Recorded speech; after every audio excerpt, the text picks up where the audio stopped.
US ने अपना जो प्रोग्राम है EB2 जो 2016 से चल रहा था, अब पाकिस्तानी भी जो है इसमें अप्लाई कर सकते हैं। तो यूएस भी एक बेहतर, कंपैरेटिवली अगर कनाडा से देखेंगे तो यूएस बेटर डेस्टिनेशन है ड्यू टू द डाइवर्स जो है ना मार्केट है, इनकी इकोनॉमी अच्छी है, स्टैंडर्ड लाइफ अच्छा है। मुल्क से बाहर जाने का। समंदर पार की अब आपने बात करनी हाँ है। बिल्कुल, पहाड़ों से अब समंदर पार पाकिस्तानियों की बात करेंगे जो जाना चाह रहे हैं, लेकिन उनको भी गाइडेंस सही नहीं मिल रही होती है बिल्कुल कि भाई। करना कैसे है, कहाँ जाना है। हाँ, बिलखुसूस पाकिस्तानी जो चूज करते हैं ना मुदस्सिर, वो अमेरिका कनाडा जाने का उनको बड़ा शौक होता है ना, कहते हैं कनाडा जाना है, कनाडा। जी, अमेरिका कनाडा जाने वालों के लिए सेगमेंट जो है वो आज हमारा वो है। और इमिग्रेशन इंडस्ट्री में 20 साल से ज़्यादा तजुर्बा रखने वाले पाकिस्तान में इंतहाई मशहूर immigration consultant mister Adil Ismail, आपकी खसूसियात ये कि जनाब कंप्यूटर और लाइव में ग्रेजुएट हैं। आप ऑस्ट्रेलिया, बरतानिया, कनाडा में इमिग्रेशन केसेस पेश करने में इंतहाई काबिल और तजुर्बाकार आदमी हैं। अब तक 16,000 पाकिस्तानी ख़ानदानों को बैरून मुल्क आबाद होने में मदद भी फराहम कर चुके हैं। और इस वक्त पाकिस्तान में सबसे ऊपर 10 इमिग्रेशन कंसल्टेंट फर्मों में एक के डायरेक्टर और बानी भी हैं। बहुत ज़बरदस्त। और अब इस वक्त आदिल इस्माइल साहब हमारे साथ मौजूद हैं। आदिल साहब, बहुत शुक्रिया आपके वक्त का, thank you so much for your time and good morning. सबसे पहले देखिए जी, सवाल वही है मेरा आपसे कि बहुत सारे पाकिस्तानी हैं जो कि आजकल ये खबरें सुन रहे हैं कि जी कनाडा का वीज़ा बड़ी आसानी से लग रहा है क्योंकि भारत के साथ ताल्लुकात कनाडा के कुछ अच्छे नहीं चल रहे हैं, तो पाकिस्तानियों की मौजें हुई हुई हैं। तो क्या इसमें हकीकत है, ज़रा बताइएगा। देखिए, ये बिल्कुल ऐसा नहीं है, ये मिथ है, लोग कैपिटलाइज करते हैं। और हमारी इंडस्ट्री ऑब्वियसली, जैसे मैं हमेशा कहता हूँ कि हमारी इंडस्ट्री में लोग पैसा ज्यादा बनाते हैं और लोगों को ज्यादा बनाते हैं। तो इस वजह से जो है ये मिथ हो जाती है। जब तक आप देखें, लॉ अबाइडिंग कंट्री है, जब तक आप क्राइटेरिया को फुलफिल नहीं करेंगे, जब तक आप नॉर्म्स को जो है ना वो नहीं पूरा कर रहे होंगे, तब तक आपको वीजास नहीं मिलेंगे। ऐसा नहीं है कि किसी कंट्री के बैन होने की वजह से हमारी मौजें हो जाएंगी, ये कतई नहीं है। आपको बहरहाल क्राइटेरियाज को, जो भी रिक्वायरमेंट्स हैं, उनको फुलफिल करना जरूरी है। अच्छा, 2-3 तरह से आदिल साहब लोग जा रहे होते हैं। एक वो है जो जॉब के लिए, एक वो लोग हैं जो स्टडी वीज़ा के ज़रिए जा रहे होते हैं, और कुछ लोग हैं फैमिली पूरी मूव करना चाहते हैं। तो हम कैटेगराइज करके, हम अगर स्टूडेंट्स हैं, अभी नौजवान हैं, वो अपनी पोस्ट डिग्री के लिए को जा रहे हैं या जो स्टार्ट बिल्कुल जाना चाह रहे हैं, तो क्या तरीकाकार होना चाहिए, क्या ऐसा है कि सबसे पहले वो करें? क्योंकि हर बंदा कहता है ये मसला ही कोई नहीं, आपको ऐसे भिजवा देंगे, करना क्या ऐसा है? देखिए, आपकी प्रॉपर कैरियर काउंसलिंग होना चाहिए। पहले तो ये बात समझ लीजिए कि अगर हम स्टूडेंट रूट को अगर ले रहे हैं या इमिग्रेशन को ले रहे हैं, इन दोनों तरीके पे फैमिली को तो बहरहाल ले जा सकते हैं। तरतीब होनी चाहिए, कंट्रीज के अपने लॉज होते हैं, क्राइटेरियाज होते हैं, उनको देखना जरूरी है। तो आप स्टेप बाय स्टेप चीजों को आप देखेंगे। पहले तो ये देखेंगे कि आपने क्या करना है और आपने किस डिसिप्लिन के अंदर जाना है और क्या अपना कैरियर बनाना है। एक दूसरा, आपने फिर कंट्री को चूज करना है।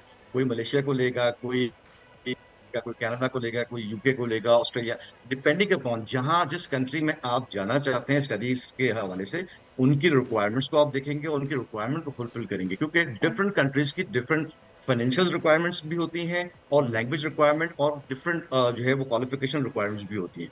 तो रूट्स तो बहुत सारे हैं, बट डिपेंडिंग अपॉन हमारे चूंकि सिलसिला यही है कि लोग प्रॉपर गाइडेंस नहीं करते हैं।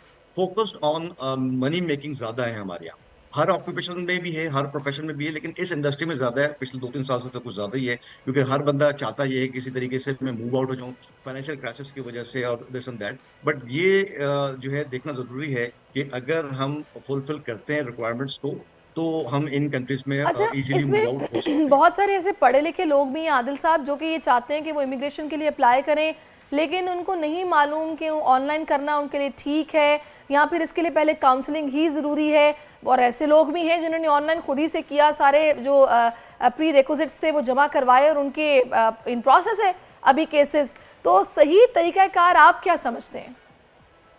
देखिए, दोनों तरीके का सही है। हम तो अपने प्लेटफॉर्म से एजुकेट कर ही रहे होते हैं और इसीलिए मीडिया पे भी अपीयरेंस यही होती है कि लोगों को आगाही फराहम की जाए। काउंसलर का काम आगाही फराहम करना है, मनी मेकिंग पहला काम नहीं है। पहला काम आपका यह है कि आप एजुकेट करें लोगों को कि किस तरीके से वो क्वालिफाई करते हैं और अप्लाई कर सकते हैं। ये काम खुद भी किया जा सकता है। ये सेल्फ पिटिशंस भी होती है, सेल्फ एप्लीकेशंस भी होती हैं। जो लोग समझते हैं, समझ सकते हैं, वो अप्लाई करें। बट अगेन, हर बंदा भी पांचों उंगलियां बराबर नहीं होती। हर बंदा जो है वो खुद से ही अपनी मेडिसिन लेकर जो है इलाज नहीं कर सकता, उसको सही। किसी एक्सपर्ट के पास जाना होता है। इमिग्रेशन लॉज हैं उसको समझना जरूरी होता है, और कहीं पे वो स्टक अप ना हो जाए, कहीं उसका जो है वो एप्लीकेशन में प्रॉब्लम ना आ जाए, उसके लिए रेमेडी करने के लिए पहले ही किसी ऑन बोर्ड ले लें, क्योंकि आप सर्विसेज हायर करें। सही। हमारे जो फुकदान है समझने का कंसर्न का वो ये है कि एजेंट है और वो डंकी लगा के भिजवा देगा, या जो है उसके ताल्लुकात हैं एम्बेसी में तो वो भिजवा देगा। नहीं, काउंसलर का मतलब जब तक हमारी आवाम को नहीं समझ में आएगा कि काउंसलिंग कंसल्टिंग फर्म जो है वो इम्प्रूवमेंट के लिए होती है, कि आपको काउंसल करती हैं डूज एंड डोंट्स बताने के लिए, और आपके जो है एप्लीकेशन को किस तरीके से सकें ताकि आपके चांसेस ऑफ सक्सेस बढ़ जाएं, ये मेन काम होता है, और इसके अगेंस्ट में एक सर्विस फीस चार्ज की जाती है। तो अनफॉर्चुनेटली कि ये इसको डिफरेंटली जो है वो चार्ज भी किया जाता है और डिफरेंटली रिपोर्टेड भी किया जाता है। सही। अच्छा, अगर आदिल साहब बात करें आज, क्योंकि हम थोड़ा सा स्पेसिफिक अमेरिका और कनाडा के हवाले से बात कर रहे हैं, तो ये तासुर हुआ कि अमेरिका में जैसे ट्रंप की जब गवर्नमेंट आई उसके बाद मुश्किल हो गई थर्ड वर्ल्ड कंट्रीज़ का वहाँ जाना। कनाडा रिलेटिवली आसान है। अगर एक ही केस है, एक ही तरह के लोगों के इमिग्रेशन का मामला है, तो क्या वाकई कनाडा रिलेटिवली आसान है कंपैरेटिवली यूएस? हाँ देखिए, यूएस के अंदर तो पॉइंट बेस्ड सिस्टम और immigration laws for skill professionals अच्छा। विदाउट जॉब ऑफर वो इतने आसान तो नहीं थे। ठीक। लेकिन ये जरूर हुआ है कि पिछले 2 साल के अंदर यूएस ने अपना जो प्रोग्राम है EB-2 जो 2016 से चल रहा था, अब पाकिस्तानी भी जो है इसमें अप्लाई कर सकते हैं। तो यूएस भी एक बेहतर, क्योंकि कंपैरेटिवली अगर कनाडा से देखेंगे तो यूएस बेटर डेस्टिनेशन है ड्यू टू द डाइवर्स जो है ना मार्केट है, इनकी इकोनॉमी अच्छी है, स्टैंडर्ड लाइफ अच्छा है आपका, और जो ऑन्टरप्रनोर ऑक्यूपेशन जो इकोसिस्टम है वो भी बहुत ज्यादा आपका स्ट्रांग है। तो इस बुनियाद के ऊपर और एम्प्लॉयमेंट अपॉर्चुनिटीज की बुनियाद के ऊपर यूएस को ज्यादा प्रेफरेंस मिलती है। तो मैं समझता हूँ कि यूएस इस वक्त हाई टारगेट है, और इसमें स्किल्ड प्रोफेशनल्स इजीली क्वालिफाई कर देते हैं। वेयर एज कनाडा ऑब्वियसली सदियों से चला आ रहा है, लोग अप्लाई करते हैं, बट पिछले कुछ 2-3 साल से हमने ये देखा है कि ना यहाँ पर माइग्रेट करना थोड़ा सा मुश्किल हो गया है। उसकी अच्छा। वजह यह है कि ना नंबर ऑफ एप्लीकेशंस बहुत ज्यादा हो गई हैं, और कट ऑफ बहुत हाई है पॉइंट्स का, क्योंकि वो पॉइंट सिस्टम है, बैलेटिंग सिस्टम है। तो यहाँ पर आपको इंतजार बहुत ज्यादा करना पड़ता है, और अपनी किस्मत में जो है ना उसके ऊपर आपने रिलाय करना होता है। तो देयरफॉर मैं अब एक बेहतर मार्केट भी है कंट्री के हवाले से भी, और इस प्रोग्राम जो EB-2 के नाम से इस वक्त बड़ा मशहूर है और हो रहा है, और लोग इसको बहुत तेजी के साथ अप्लाई कर रहे हैं, ये प्रोग्राम ज्यादा सूटेबल है फॉर इस लेबर के लिए नहीं है, ये अनस्किल के लिए नहीं है। ये बेसिकली है highly skill and skill professional जिनके पास कम से कम भी 4 साल की बैचलर्स डिग्री और 5 साल का प्रोग्रेसिव वर्क एक्सपीरियंस है। इसमें सही। कोई आइल्स की अच्छा, रिक्वायरमेंट नहीं इसमें है, आदिल साहब इसमें मुझे एक आपको चीज़ और बताइएगा। अच्छा, इसमें कोई आइल्स की आप कह रहे हैं रिक्वायरमेंट नहीं है? सही। एज भी नहीं है, प्रोफेशन नहीं है। प्रोफेशन बहरहाल हम प्रेफर करते हैं, लेकिन प्रोफेशन भी हर प्रोफेशन अप्लाई कर सकता है, खासतौर पर हेल्थ केयर है, IT वाले हैं। AI का बड़ा, अभी आपको पता है कि दुनिया AI जी के हाँ। ऊपर ही है, और 2030 तक जो है ग्लोबल AI जो है आपका, वो तकरीबन $1800 बिलियन के ऊपर पहुंचेगा मार्केट इसका। तो ये बहुत सारा जो लोग टेक वाले लोग हैं और AI से ज्यादा रिलेटेड है, उनको तो चाहिए कि इस प्रोग्राम से ज्यादा फायदा उठाएं। सही है जी। आदिल साहब, एक और मिथ भी है स्पेशली कनाडा से हवाले से, कि लोगों को लगता है जी वहाँ जाएंगे सॉरी गवर्नमेंट वहाँ पे फौरी बेनिफिट्स देना शुरू कर देगी, आपको होटल में ठहराएगी, आपके बच्चों को स्कूल में एडमिशन फ्री है, आपके मेडिकल कार्ड बन जाएंगे, आपको वर्क परमिट मिल जाएगा, तो बस जी कनाडा चलो। क्या इसमें कोई हकीकत है, या फिर ये बस बातें ही हैं जो कि हो रही हैं?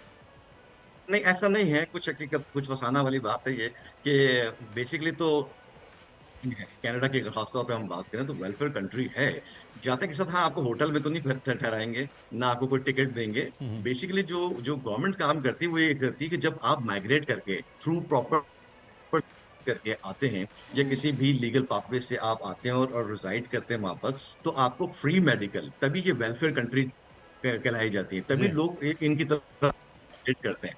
तो ये फ्री एजुकेशन जरूर है फैमिली के लिए, फ्री मेडिकल जरूर है, और इसी तरीके से अगर आप कुछ अरसा अनएम्प्लॉयड रह जाते हैं तो अनएम्प्लॉयमेंट अलाउंसेस भी मिलते हैं। तो ये कंट्रीज में आज की बात नहीं, बहुत सदियों से ये बात चली आ रही है कनाडा में खासतौर पर, और same is the case with US भी है।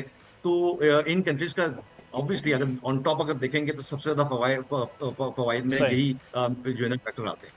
सही। बहुत शुक्रिया आदिल साहब, आप हमारे साथ मौजूद थे। आदिल इस्माइल, और बड़ा क्लियरली कि जिन स्किल्स है हाईली क्वालिफाइड हैं उन लोगों के लिए रास्ते और ज़्यादा यूएस जाने के आसान हैं, लेकिन जो लोग समझ रहे हैं कि यहाँ से उठेंगे और पहुँचेंगे और सब कुछ ठीक हो जाएगा, ऐसा मुमकिन नहीं है। उसके लिए मेहनत भी है और उसके लिए कोशिश भी है। सब्सक्राइब करें और बेल दबाएं ताकि कोई खबर रह न जाए।